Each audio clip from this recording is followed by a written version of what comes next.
திருத்தந்தை புதிய திருத்தந்தை அழுத்தம் திருத்தமாக ஒன்றை பதிவு செய்திருக்கிறார் திருச்சபையிலே. அன்னை மரியாளுக்கும் மீட்பு தேவைப்பட்டது.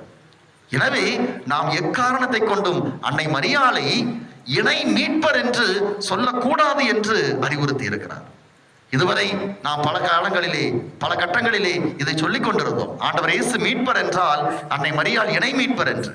திருத்தந்தை அதை அழுத்தமாக மறுக்கிறார். இல்லவே இல்லை, அன்னை மரியாளும் நம்மை போல ஒரு பெண் தான். ஆனால் அவருக்கு மீட்பு தேவைப்பட்டது.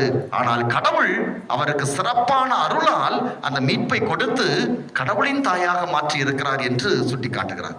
ஆக அப்படிப்பட்ட ஒரு தாய் தான் அமல உற்பவி என்று திருச்சபை கொண்டாடுகிறது. ஆக இந்த பின்னணியின் அடிப்படையில் திரு அவை அன்னை மரியாளை இந்த ஒரு சிறப்பு பெயரை கொடுத்து கொண்டாட தொடங்கியது. அமல உற்பவி இவர்